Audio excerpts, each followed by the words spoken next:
नमस्कार, आप देख रहे हैं संवाद 365। मैं हूं दिग्विजय सिंह चौहान। आज बात करेंगे उत्तराखंड में आशा वर्कर्स की जो समस्याएं हैं उनको लेकर। उत्तराखंड के गांवों में स्वास्थ्य की रीढ़ मानी जाती हैं आशा वर्कर्स, और आशा वर्कर्स की जो समस्याएं हैं वो काफ़ी ज़्यादा हैं।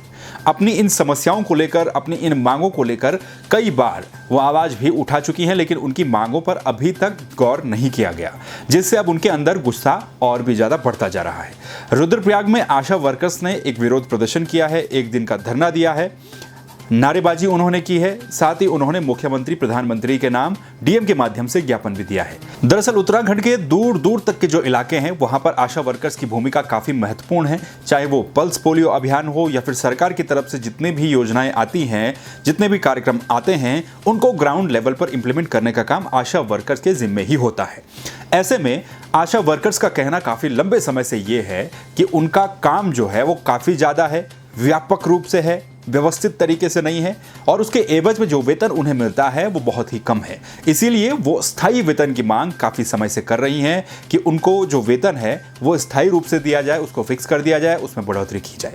ये तमाम मांगे आशा वर्कर्स की हैं, लेकिन ये मांगे अभी तक पूरी नहीं हो पा रही हैं। रुद्रप्रयाग में इसी के चलते आशा वर्कर्स ने अपना विरोध जताया है, विरोध प्रदर्शन उन्होंने किया है। उनका गुस्सा सातवें आसमान पर भी नजर आता है। दरअसल रुद्रप्रयाग जनपद के तीनों विकास खंडों के प्रत्येक गांव में जच्चा बच्चा की सुरक्षा और उनके स्वास्थ्य से लेकर टीकाकरण, पल्स पोलियो जैसे जो अभियान होते हैं वो आशा कार्यकर्तियों के जिम्मे होते हैं। लेकिन उनका कहना है कि सरकार के द्वारा उन्हें केवल गर्भवती महिला की डिलीवरी होने पर ही मात्र 600 रुपए दिए जाते हैं, जबकि सरकार के तमाम टीकाकरण की योजनाओं से लेकर और अन्य जो महत्वपूर्ण कार्य होते हैं वो निःशुल्क आशा कार्यकर्तियों से करवाए जाते हैं। ऐसे में लंबे समय से आशा कार्यकर्तियां मांग कर रही हैं कि उन्हें स्थायी रूप से वेतन दिया जाए, उनके ऊपर सरकार ध्यान दे।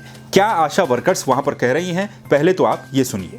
और मैं ये बात रखना चाहती हूँ सरकार से कि जब हम लगे थे 2005-6 में, उस समय हमारे पास केवल मात्र और बच्चे की देखभाल के लिए हमें लगाया गया था 600 रुपये प्रतिमाह, मतलब पर केस हमें मिलता था, और बस उस समय हमारे पास। लेकिन अब हमें जो है अलग अलग फॉर्मेट दिए जा रहे हैं भरने के लिए।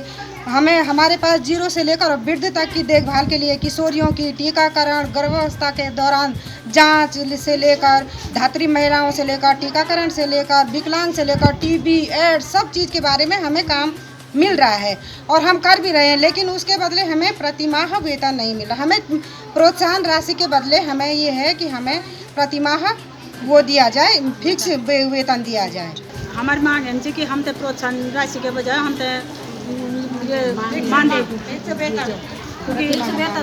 हमारी मांग ये है कि हमें फिक्स वेतन दिया जाए, हमें प्रोत्साहन राशि नहीं चाहिए, और हम चाहते हैं हमें राज्य कर्मचारी घोषित किया जाए और हमारा उत्पीड़न न किया जाए। एक आशा के रूप में हमारे गांव में और समाज में हमारा उत्पीड़न किया जाता है। अलग अलग विभागों से हमें काम सौंपा जाता है। हम इतना काम नहीं कर सकते। हम सिर्फ अपना जच्चा बच्चा और माँ का स्वास्थ्य देख सकते और सिर्फ अपने गांव तक ही सीमित रह सकते। तो रुद्रप्रयाग में मजदूर मोर्चा के बैनर तले आशा वर्कर्स ने अपना ये विरोध जताया है। उनका कहना है कि उनकी मांगों पर जल्द से जल्द गौर किया जाए।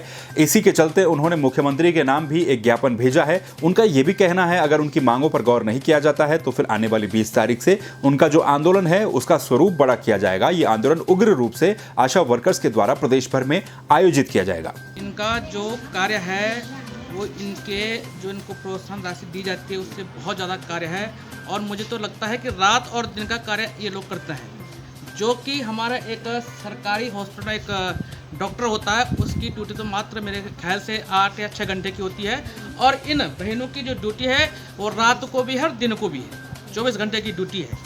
जो कि भारतीय मजदूर संघ इनकी मांग को जायज़ ठहराते हुए राज्य सरकार से और केंद्र सरकार से मांग करता है कि इनकी जो भी मांगे हैं वो पूरी की जाए। इस दौरान आशा वर्कर्स ने यह भी कहा है कि कोविड-19 के समय में जब दुनिया अपने घरों में थी तब उन्होंने अपनी जान पर खेलकर जो गर्भवती महिलाएं हैं, जच्चा बच्चा है, उनका ध्यान रखा। तमाम तरह की सरकार की जो योजनाएं थी, सरकार के जो काम आ रहे थे, उनको ग्राउंड लेवल पर आशा वर्कर्स ने जाकर के इंप्लीमेंट किया, वो भी बिना वेतन के।